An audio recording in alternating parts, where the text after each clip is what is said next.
का बहुत बहुत स्वागत है वैशाली एचडी एकेडमी में। और जैसे कि देखिए, मैं आपको सभी एग्जाम्स के अनुरूप, चाहे वो एमपीपीएससी प्री प्लस मेंस हो, चाहे वो वनडे एग्जाम हो, हम देखिए एमपी, हिस्ट्री, पॉलिटी, हिंदी सभी सब्जेक्ट को कवर करेंगे। और आज मैं डिस्कस करने वाली हूँ कि एमपी के ऐसे कौन कौन से टॉपिक हैं जिन्हें हम कवर करने वाले हैं। तो देखिए, मध्य प्रदेश के इतिहास से सबसे ज्यादा जो क्वेश्चन है वो हर एक एग्जाम में पूछे जाते हैं। देखिए, लगभग एमपीपीएससी प्री की बात करें तो 30 से 35 क्वेश्चन में से हिस्ट्री के 4-5 क्वेश्चन रहते ही रहते हैं। तो देखिए, हम जो एमपी का मोहम्मद बिन गौरी से लेकर ऐबक ने किस प्रकार से मध्य प्रदेश पर शासन किया, कहाँ पर इनके अभिलेख मिले हुए हैं, क्या क्या प्रमाण मिले हुए हैं, तो दोस्तों हम इनको कवर करते हुए चलेंगे। खिलजी और तुगलक वंश को कवर करते हुए चलेंगे। सबसे पहले हिस्ट्री एक ऐसा टॉपिक है, इसके पहले मैं आपको एक बात बताना चाहती हूँ कि हिस्ट्री के अलावा देखिए, जो हमारा इंडियन हिस्ट्री है, इंडियन हिस्ट्री से ही रिलेट करता हुआ हम एमपी हिस्ट्री को कवर करेंगे। आप सभी का क्वेश्चन होगा कि मैम वैशाली एचडी एकेडमी ही हम क्यों ज्वाइन करें, या फिर हम यहाँ पर ही स्टडी क्यों करें। तो दोस्तों, मैं आपको सिर्फ जो लेक्चर हम 1 या 2 घंटे में कवर करते हैं वो मैं आपको लगभग बहुत कम ही टाइम पीरियड में आपको कवर करूंगी इस एकेडमी के माध्यम से। और मैं सिर्फ आपको पढ़ाऊंगी नहीं, बल्कि दोस्तों पूरी कोशिश करूंगी कि मैं आपको याद भी करा सकूं। तो हम इस प्रकार से पढ़ेंगे, जिस प्रकार ऑफलाइन क्लासेस में आप पढ़ते हैं वैसे ही हम और आप जो है वो मिलकर ऑनलाइन क्लासेस के माध्यम से इस पूरे श्रृंखला को कवर करेंगे।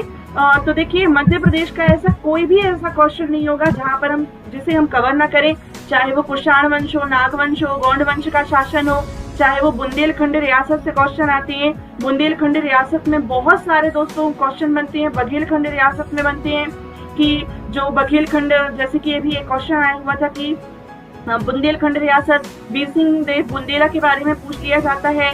इनके वीर सिंह बुंदेला के अलावा दोस्तों चंदेल वंश के बारे में, खजुराहो से रिलेटेड पूछ लिया जाता है।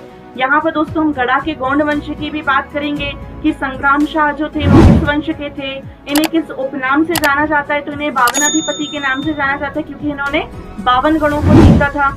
बुरहानपुर की सूफी परंपरा के बारे में हम जानेंगे कि यही वो क्षेत्र है बुरहानपुर जहाँ पर दोस्तों यदि हम बात करें तो निजाम शाही या सूफी परंपरा जो है वो हमारे मध्य प्रदेश के बुरहानपुर में रही है। तो हम इसे कवर करते हुए चलेंगे।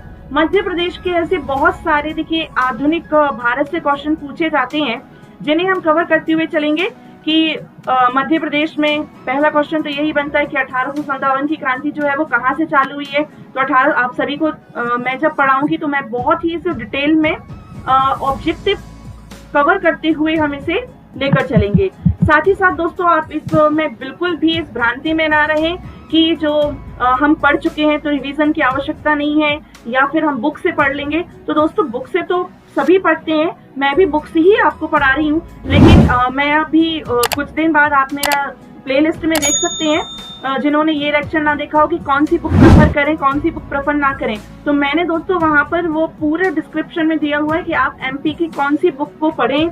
साथ ही साथ सभी सब्जेक्ट की book, history, polity, geography, MP, current affairs, सभी का एक जो है वो बुक का स्टोर बनाया हुआ है कि आप किस बुक से जो है वो अपनी प्रिपरेशन कर सकें।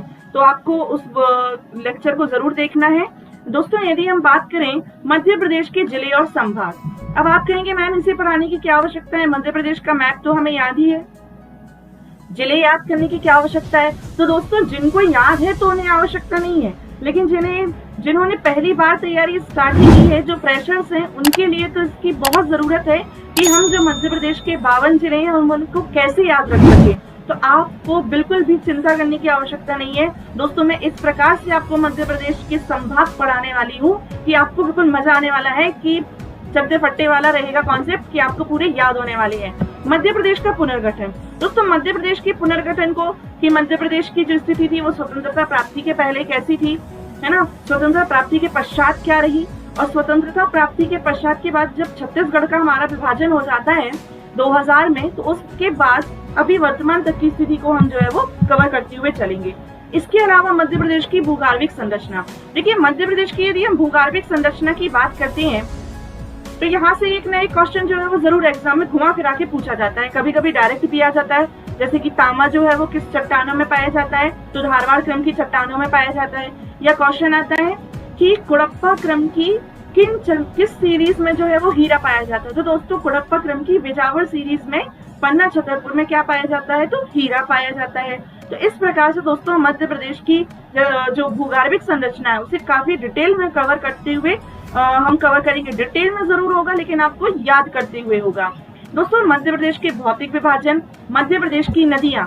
देखिए मध्य प्रदेश की नदियों को पढ़ने की एक बहुत ही आसान सी जो मैं ट्रिक बताने वाली हूँ आगे भविष्य में, तो वो ये है कि मध्य प्रदेश की नदियों को जितना आप मैप के माध्यम से याद कर सकेंगे उतना ही आपके लिए लाभदायक होगा। मध्य प्रदेश की नदियों के साथ साथ ही हम जो जलप्रपात है मध्य प्रदेश की, जैसे नर्मदा नदी पर कौन कौन से बांध बने हुए हैं, चंबल नदी तंत्र के बारे में है ना, ताप्ती नदी तंत्र के बारे में, सोन नदी तंत्र के बारे में कि सोन नदी पर कौन सा क्या बनाया गया, कौन सी परियोजनाएं चल रही है। तो आपको पता होना चाहिए कि बाणसागर परियोजना वर्ष 1978 में मध्य प्रदेश, उत्तर प्रदेश और बिहार की जो है वो संयुक्त परियोजना है। 2:1:1 में इसका विभाजन होता है। किस पर बनाया हुआ है, तो शहडोल के देवलोध में सोन नदी पर बनाया हुआ है। तो दोस्तों आपको कंठस्थ जो है वो मैं आपको नदियां याद कराने वाली हूँ, इन पर बनने वाली परियोजनाएं, नदी घाटी परियोजनाएं, साथ ही साथ बांध, साथ ही साथ दोस्तों जलप्रपात और मध्य प्रदेश की झीलें। ये जो टॉपिक है मैं एक ही नदी तंत्र के अंतर्गत जो है वो आपको कवर कराऊंगी।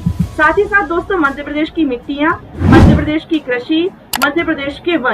दोस्तों मैं वन की बात करूं तो मैं आपको जो अभी वन रिपोर्ट आई है, 17वीं वन रिपोर्ट आई है वर्ष 1987 से जो है वो लगातार भारतीय वन प्रबंधन संस्थान के द्वारा जो है वो वन रिपोर्ट जारी की जाती है। और ये जो अभी आई है वो 2021-22 में जो है वो 17वीं वन रिपोर्ट है।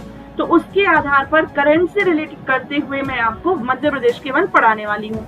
साथ ही साथ दोस्तों यदि हम बात करें मध्य प्रदेश के राष्ट्रीय उद्यान और अभ्यारण्य, तो मध्य प्रदेश के राष्ट्रीय उद्यान की जो अभी आपका एक सबसे अच्छा, जब भी आप राष्ट्रीय उद्यान की बात करते हैं तो आपको कुनो याद आ जाता है, आपको कुनो पालपुर कुनो याद आ जाता है, जो कि कहाँ पर है दोस्तों। तो जल्दी से आपको बताना है कि कुनो पालपुर कहाँ पर है। 2018 में जो है वो डी नोटिफिकेशन करेरा अभ्यारण्य का करते हुए जो है वो शिवपुरी वाला जो क्षेत्र है, शिवपुरी वाला जो क्षेत्र है यहाँ पर बनाया गया है। ठीक, मेनली कहाँ पर है, तो शिवपुरी में। तो यहाँ पर दोस्तों हम मध्य प्रदेश की जलवायु, मध्य प्रदेश के पशुधन, मध्य प्रदेश में ऊर्जा, मध्य प्रदेश का परिवहन, सबसे इम्पोर्टेंट आज भी कई ऐसे विद्यार्थी हैं जो करंट से अपडेट नहीं है, तो उनको लगता है कि मध्य प्रदेश का जो सबसे लंबा जो नेशनल हाईवे है वो NH3 है, लेकिन ऐसा नहीं है दोस्तों। ये लगभग 1.5-2 साल पहले ही चेंज हो चुका है। नेशनल हाईवे 46 जो ग्वालियर से लेके बैतूल तक जाता है और 634 किलोमीटर जिसकी क्या है लंबाई है, ये वर्तमान मध्य प्रदेश का सबसे लंबा। आप कहेंगे कि मैम को कैसे पता, तो देखिए बहुत सारे लोगों को, मैं ये नहीं करी, बहुत सारे लोगों को पता भी होगा और बहुत सारे लोगों को नहीं भी पता होगा। तो हम इस हिसाब से पढ़ेंगे कि दोनों चीजें जो है वो कवर होती जाए। दोस्तों मध्य प्रदेश की खनिज, मध्य प्रदेश की यदि हम खनिज की बात करें तो खनिज से भी दोस्तों एक ना एक क्वेश्चन जो है वो हमेशा आता है कि यदि बहुत सारे जो खनिज है कि फेलिस्पार कहाँ पाया जाता है ना, एस्बेस्टॉस कहाँ पर है, रॉक फॉस्फेट कहाँ पर है, कोयला कहाँ पर है। तो बहुत सारे खनिजों को मैं ट्रिक के माध्यम से या बार बार आपको जो है वो ट्रिक के माध्यम से, कनेक्टिविटी के माध्यम से मैं आपको जो है वो याद कराने वाली हूँ।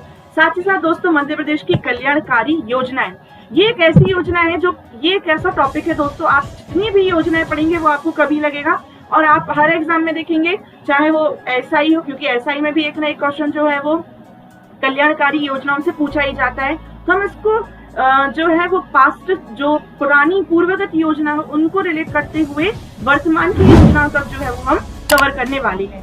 इसके अलावा दोस्तों जो सबसे इम्पोर्टेंट बात मैं आपको यहाँ पे बताना चाहूंगी कि यहाँ पर हम मध्य प्रदेश की पूरी जो मध्य प्रदेश का जो विधान मंडल है, या मध्य प्रदेश की यदि हम बात करें कि मध्य प्रदेश की हम अर्थव्यवस्था के साथ साथ मध्य प्रदेश की जो राज्य व्यवस्था है हम उसे कवर करने वाली हैं। तो मध्य प्रदेश की हम राज्य व्यवस्था को भी क्या करेंगे, कवर करेंगे। ये एक ऐसा टॉपिक है जहाँ पर हम मध्य प्रदेश की विधायिका, मध्य प्रदेश की कार्यपालिका और मध्य प्रदेश की न्यायपालिका, क्योंकि आप जानते ही होंगे दोस्तों कि यदि हम राज्य व्यवस्था की बात कर रहे हैं तो ये जो तीनों के तीनों हमारे आधार स्तंभ हैं, है ना, उनको हम कवर करते हुए चलेंगे। इसके अंतर्गत हम राज्य के मुख्यमंत्री के बारे में, राज्य के राज्यपाल के बारे में, साथ ही साथ हम न्यायपालिका के बारे में, हम इन सभी को जो है वो कवर करते हुए चलेंगे।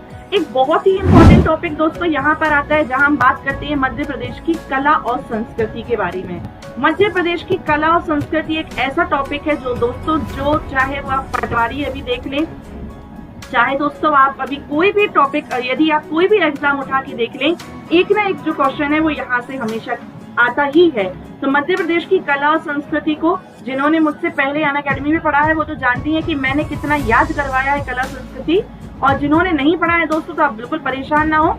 कला संस्कृति को हम बहुत ही अच्छे से कवर करने वाले हैं कि जो है वो डंडा नाच कहाँ पर होता है ना, रजवाड़ी डांस कहाँ पर होता है, तो हम जानते हैं कि मालवा में होता है। गणगौर उत्सव हो गया, है ना, जो थापा लगना, कंचाली भरना, ये सभी जो लोक नृत्य हैं वो कहाँ पर होते हैं, तो दोस्तों वो निमाड़ में होते हैं। तो हम यहाँ पर बिल्कुल रटने वाला जो है वो कॉन्सेप्ट लेके चलेंगे कि मैं आपको ये कला और संस्कृति जो है वो बहुत ही अच्छे से कवर कराने वाली हूँ। साथ ही साथ दोस्तों यदि हम बात करें तो मध्य प्रदेश की जनजातियां, यहाँ से आपको मध्य प्रदेश की जनजातियां जो है वो मैं आपको जनजातियां कवर कराऊंगी। एक मिनट।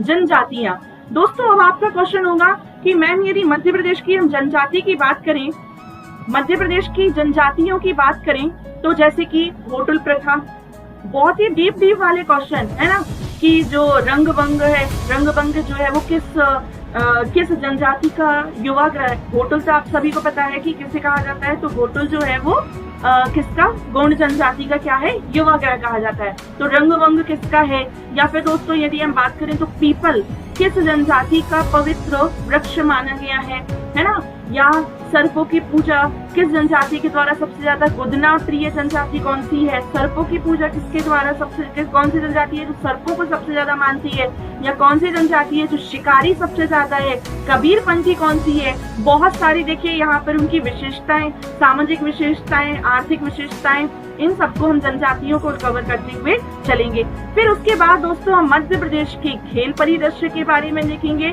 क्योंकि ये भी एक ऐसा टॉपिक है खेल जहाँ से दोस्तों क्वेश्चन आते ही आते हैं। तो यहाँ पर दोस्तों हम मध्य प्रदेश का जो खेल, साथ ही साथ दोस्तों यदि हम बात करें मध्य प्रदेश के प्रमुख व्यक्तित्व, इनको देखेंगे कि मध्य प्रदेश के व्यक्तित्व हो। साथ ही साथ दोस्तों मध्य प्रदेश के प्रमुख साहित्यकार कि कौन से साहित्यकार हैं, है ना, तो इनको हम डिवाइड, जैसा कि आप जानते हैं कि प्राचीन भारत के साहित्यकार, मध्यकालीन भारत के साहित्यकार और आधुनिक भारत के साहित्यकार। जहां पर दोस्तों आप इसमें ये अनुमान लगाना गलत है आपका कि अब जो है वो आधुनिक साहित्यकार ही पूछे गए हैं 2 वर्षों में विभिन्न प्रतियोगी परीक्षाओं में, तो आधुनिक भारत के ही साहित्यकार आएंगे मध्य प्रदेश से, तो ऐसा नहीं है। कई बार जो है वो भूषण जी के बारे में भी क्वेश्चन पूछ लिया गया है कि घनश्याम जो है वो किसका नाम है, या कालिदास जी की जो है वो रचनाएं पूछ ली गई हैं। तो आपको जो है वो यहाँ पर साहित्यकार जो है काफी डिटेल में मैं हर एक जो हिस्ट्री का पॉइंट ऑफ व्यू है उसको लेके चलूंगी, कि जैसे हम प्राचीन भारत के साहित्यकार पढ़ रहे हैं तो मैं आपको पूरा, जब कालिदास पढ़ाऊंगी तो मैं आपको इनका कि किस तरीके का जो है वो इनकी जो शैली क्या थी, इनकी भाषा शैली क्या थी, है ना, इनकी जो लेखन शैली क्या थी, है ना, इनकी विषय वस्तु क्या थी, तो मैं वो सब आपको कवर करते हुए चलूंगी। साथ ही साथ दोस्तों यदि हम बात करें तो मध्य प्रदेश की जब कला और संस्कृति, अभी मैंने बताया कि कला संस्कृति पढ़ेंगे तो सिर्फ कला संस्कृति के अंतर्गत आखिरकार क्या क्या होता है, तो देखिए आपको याद रखना है कला संस्कृति के अंतर्गत दोस्तों चित्रकला, लोककला, चित्रकला, लोककला, मध्य प्रदेश के जो विभिन्न क्षेत्रों में नृत्य, लोक गायन, दोस्तों यदि हम बात करें लोक गायन इसके अंतर्गत आता है। इसी के अंतर्गत दोस्तों किले और मकबरे भी आते हैं, किले हो गया, महल हो गया, मकबरे हो गए। साथ ही साथ दोस्तों शिल्प कला, बहुत सारे लोगों का ये डाउट होता है कि मैम ये कहाँ से, ये कैसे कवर करें, क्योंकि ये जो टॉपिक है वो हमारे प्री में बिल्कुल एज इट इज दिया हुआ है। और दोस्तों जो वनडे एग्जाम है, जितने भी वनडे एग्जाम है उनमें भी एक जो क्वेश्चन है, एक किला जो है वो पूछ लिया जाता है कि अटेर का किला कहाँ पर स्थित है, तो दोस्तों वो भिंड में है ना। ऐसे बहुत सारे जो है कि पहाड़गढ़ कहाँ है, मितावली कहाँ पर है, तो ये जो छोटे छोटे से क्वेश्चन है वो मैं एमपीपीएससी के साथ साथ प्री और मेंस के साथ साथ दोस्तों सभी एग्जाम्स के हिसाब से मैं आपको वनडे एग्जाम्स के हिसाब से भी मैं आपको कवर करती हुए चलूंगी। तो ये आपको याद रखना है। साथ ही साथ दोस्तों जब हम बात करेंगे यहाँ पर मध्य प्रदेश के सबसे एक इम्पोर्टेंट विभिन्न आयोग जो कि हमारा 10 यूनिट का भी पार्ट है एमपीपीएससी का प्री का। तो दोस्तों आयोग की जब हम बात करें तो चाहे वो मानव अधिकार आयोग हो, चाहे मध्य प्रदेश में महिला आयोग हो, अनुसूचित जाति अनुसूचित जनजाति आयोग हो, मध्य प्रदेश का लोक सेवा आयोग हो, मध्य प्रदेश का वित्त आयोग हो, मध्य प्रदेश का खाद्य आयोग हो, तो ये सभी जो जितने भी जो आयोग हैं दोस्तों वो हम जो है वो कवर करते हुए आगे बढ़ेंगे। अब देखिए, अब आपके मन में जो उठने वाला क्वेश्चन है वो ये भी रहेगा कि मैम आखिरकार इन सब जितने भी ये जो आयोग हैं या क्वेश्चंस हैं तो वो हम कैसे कवर करें, है ना, कि विभिन्न प्रकार के जो ऑब्जेक्टिव हम पढ़ तो लेते हैं लेकिन हमें ऑब्जेक्टिव लगाने में समस्या आती है, या कई बार ऐसा भी होता है कि हम ऑब्जेक्टिव लगा लेते हैं तो उसमें दो ऑप्शन में फंस जाते हैं कि इसका आंसर ए है, बी है, सी है या डी है, किसी भी दो ऑप्शन में हम फंस जाते हैं। तो उसके लिए दोस्तों मैंने एक बहुत ही एक नई एक श्रृंखला को चालू किया है। इसी में मैं अभी हिस्ट्री में आपको कवर कराने वाली हूँ आगे कि one line question, one liner, जैसे कि बचपन में हमें खाली स्थान भरो आता था कि बिल्कुल सटीक जानकारी दोस्तों वन लाइनर जो है वो हम कवर करने वाले हैं कि इससे आखिरकार होगा क्या। कि देखिए अभी जैसे मैं आपको एक फॉर्मेट बताऊं कि किस नरसंहार को मध्य प्रदेश का जलियांवाला बाग हत्याकांड कहा जाता है, आपको ऑप्शन मिल रहे हैं तो आपको तुरंत याद आ जाता है कि जो चरण पादुका नरसिंहार है, जो चरण पादुका नरसिंहार है उसे क्या कहा जाता है, जो छतरपुर में उर्मिल नदी के किनारे हुआ था दोस्तों 14 जनवरी वर्ष 1931 को। तो ये चरण पादुका नरसिंहार जो है वो जलियांवाला बाग हत्याकांड के नाम से जाना जाता है। लेकिन दोस्तों ऐसे बहुत सारे क्वेश्चन होते हैं जिनमें डाउट आ जाता है, जब ऑप्शन में भी तो डाउट आ जाता है, तो उसके लिए मैं अलग से एक श्रृंखला लेकर आ रही हूँ। तो आप आगे जो है वो प्लेलिस्ट में बाकी वीडियो देख लीजिएगा, आपको बहुत ही अच्छा एक प्रश्नोत्तरी सीरीज जो है वो आगे लेकर आने वाली हूँ, ठीक है। और जो टॉपिक हमारा खत्म होगा उसके बाद ही हम ऑब्जेक्टिव भी सॉल्व करेंगे, चाहे वो हम ज्योग्राफी पढ़ रहे हो तो हम उसके ऑब्जेक्टिव सॉल्व करेंगे, चाहे हम देखिए एमपी की यदि हम जनजातियां पढ़ रहे हैं तो उसके भी एमपी की जनजातियों से संबंधित जितने भी क्वेश्चन है वो हम सॉल्व करेंगे। इसके अलावा देख लीजिए कुछ क्वेश्चन देख लेते हैं कि रानी दुर्गावती ने मध्य प्रदेश के किस क्षेत्र में शासन किया। तो देखिए रानी हम दुर्गावती की बात करें तो किस क्षेत्र में शासन किया है, तो आप बिल्कुल देखिए इसका आंसर आपको पता ही होगा, जो मध्य प्रदेश का महाकौशल क्षेत्र है। देखिए रानी जो दुर्गावती है, यदि इसका आंसर जो है वो गोंडवाना भी हो सकता है, लेकिन यदि हम बात करें क्षेत्र की बात कर रहे हैं दोस्तों तो ये गढ़ा वंश, देखिए ये जो रानी दुर्गावती है ये अपनी जो बात करें कि इनके जो पिताजी थे कीरत सिंह वो चंदेल वंश के थे, और ये किस वंश से संबंधित है दोस्तों, तो गोंड वंश की है ये। तो देखिए इसका आंसर जो आएगा यदि वर्तमान परिप्रेक्ष्य के हिसाब से देखें तो महाकौशल, बाकी इसका जो राइट आंसर आएगा दोस्तों वो क्या आ जाएगा, गोंडवाना क्षेत्र, ठीक है। नेक्स्ट किस वंश के राजाओं ने खजुराहो में स्थित मंदिरों का निर्माण कराया। तो आपको याद रखना है दोस्तों खजुराहो के जो मंदिर है वो 950 से 1050 ईस्वी के बीच में जो 85 मंदिर पहले बने हुए थे, अभी वर्तमान में फिर 22 मंदिर जो है वो शेष बचे हुए हैं। खजुराहो ये वही है जिसे यूनेस्को की विश्व धरोहर सूची में वर्ष 1986 में क्या किया गया था, शामिल किया गया था। नेक्स्ट रानी लक्ष्मीबाई की समाधि कहाँ पर स्थित है, तो दोस्तों आपको पता होगा फूलबाग कहाँ पर आता है, तो ग्वालियर में स्थित है। फूलबाग ग्वालियर में किसकी समाधि स्थित है, तो ये आपको याद रखना है, रानी लक्ष्मीबाई और झलकारी बाई दोनों की स्थित है। गुजरी महल का निर्माण किसके द्वारा किया गया था, तो गुजरी महल जो है वो ग्वालियर में आता है, और राजा सूरत सिंह के द्वारा क्या किया, राजा सूरत सिंह ने क्या किया, राजा सूरत सिंह के द्वारा क्या किया गया था, तो गुजरी महल का निर्माण करवाया गया था। नेक्स्ट गुजरी महल का निर्माण किसके द्वारा किया गया था, तो दोस्तों मानसिंह के द्वारा किया गया था। जो ग्वालियर का किला बनाया हुआ है वो सूरत सिंह के द्वारा बनवाया था, जो किला बनवाया था, याद रखेंगे, क्योंकि किला और महल में क्या अंतर होता है कि किला जो होता है वो जो एक क्या रहता है कि प्राचीन, ये देखिए आप ऐसे समझ सकते हैं नॉर्मल लैंग्वेज में कि ये क्या है, चारों तरफ से जो राजा महाराजा रहते थे वो अपने राज्य की सुरक्षा हेतु एक प्राचीर का निर्माण करते थे। प्राचीर अर्थात एक बड़ी बड़ी दीवारों के अंदर जो है वो किले का निर्माण करते थे, और किले के अंदर ही इनके क्या होते थे, तो इनके महल होते थे। तो जो ग्वालियर का किला बनाया हुआ है वो राजा सूरत सिंह के द्वारा बनवाया है, और जो गुजरी महल का निर्माण करवाया है वो मानसिंह तोमर के द्वारा करवाया गया है। सेंधवा में किसके नेतृत्व में आदिवासियों ने आंदोलन किया था, तो दोस्तों ये जो सेंधवा के जो नायक हैं वो भीमा नायक हैं, आपको ये क्वेश्चन याद रखना है। और बहुत सारे दोस्तों, अभी तो ये मैंने ऐसे बताया है कि कुछ एग्जाम्पल के थ्रू, लेकिन आपको बहुत सारे जो क्वेश्चन है वो प्री प्लस मेंस के हिसाब से मैं कवर करते हुए चलूंगी।